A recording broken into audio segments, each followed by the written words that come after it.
Hi everyone, I hope you're all well. Over the summer, I discovered some knives from Hydra, a Spanish company located in the town of Albacete in the southeast of Spain, inland.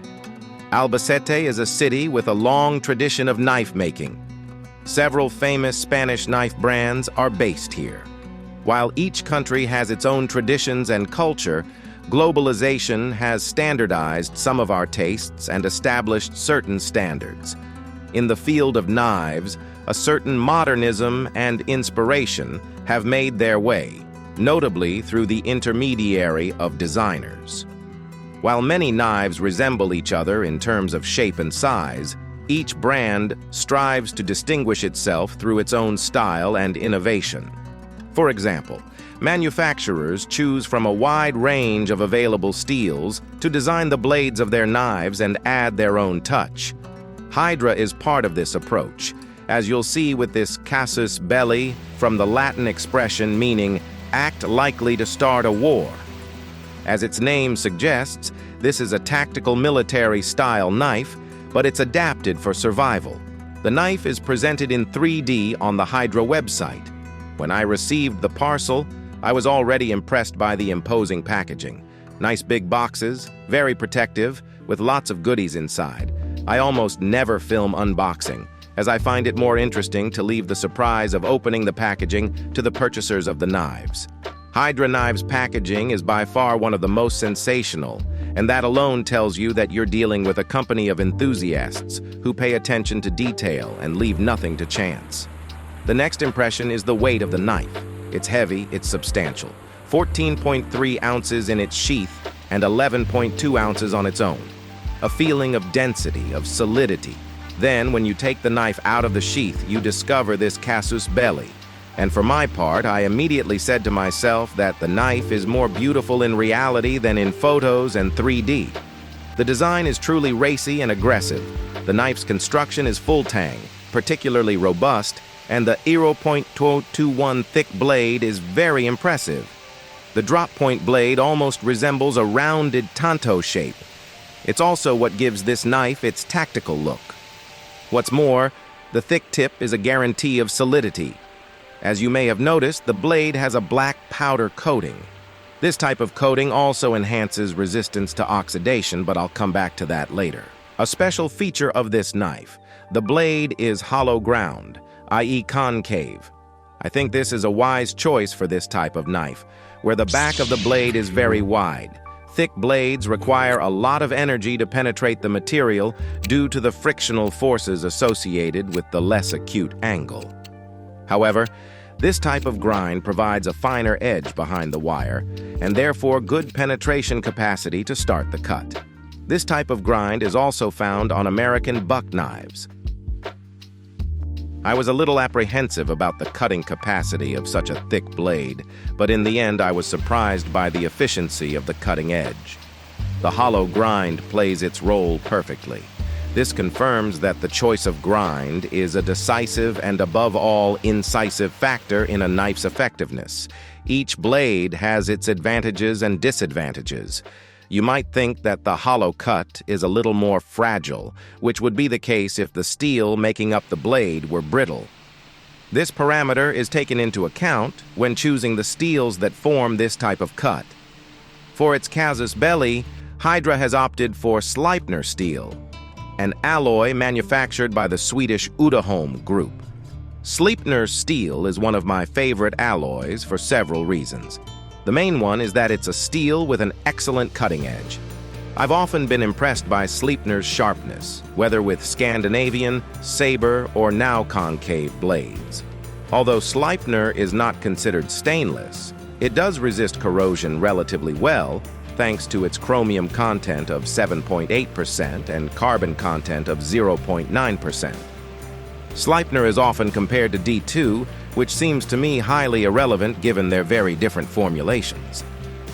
If I were to look for steels fairly similar to Sleipner in composition, I'd rather look at CPM 3V and A2 steel. Sleipner is a steel that retains its sharpness fairly well and has good toughness. It's an alloy that resists chipping, cracking, and therefore breakage. Hydra has also developed a special heat treatment for its Sleipner blades, a cryogenic treatment to optimize the steel's structure.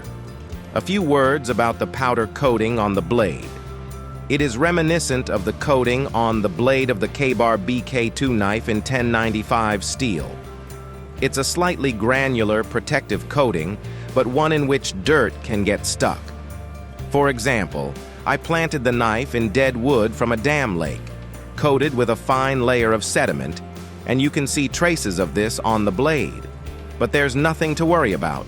Just wash the blade with water, or even a little soap, and it will regain its beautiful black appearance.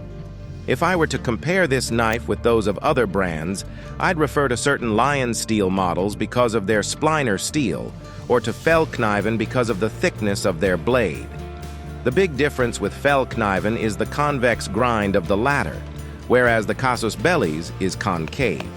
We therefore have very opposite grinds, and when I compare cutting sensations, I find that the convex edge of the Swedish knives gives an impression of gliding through the wood fiber, whereas the concave edge gives a sensation of digging or scraping into the fiber. This can be explained by the fact that a convex grind is continuous, whereas a concave grind generally presents an angle as it approaches the back of the blade. Both are very effective, and that's the main thing. The handle is beautifully designed, very ergonomic, and offers a very good grip, which is necessary as the knife's weight is far from negligible. The handle is made up of 2 micarta scales, in this case obtained from a mixture of resin and jute, a natural vegetable material. The red-orange border inserted into the micarta contributes to the unique style of this knife. In terms of design, it's reminiscent of sports cars, not only because of the edging, but also because of the silk screen printing, in particular, the name of the Sleipner steel inscribed on the back of the blade. There's a large notch on the index finger. This dispenses with the need for a guard, as it is sufficiently protective and allows the hand to be locked in place. At the top and bottom, there are grooves that not only look good, but also ensure a good grip. The inserts are firmly secured by 3 Torx screws. The handle ends in a bevel, and the bristle forms a heel with a rectangular recess through which a lanyard can pass. This heel can be used as a hammer or glass breaker.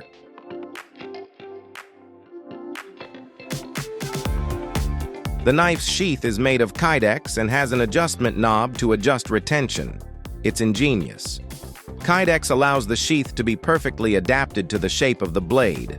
A large nylon buckle secures the sheath to a belt. The result is a very good sheath that holds the knife securely and is quick and easy to remove. If you're interested in this Casus Belli or any other of the brand's knives, you'll be pleased to know that Hydra is offering a 15% discount to the chain's public. To benefit, enter the code CAS15 when placing your order on their site. In conclusion, I must say that I really enjoyed discovering this brand and this knife in particular. It's well designed, very dense, and offers a lot of inertia. It inspires confidence in terms of sturdiness, and despite a very thick blade, it cuts very well.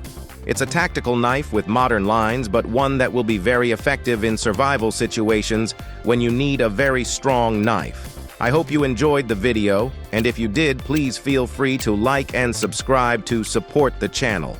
Take care, and see you next time.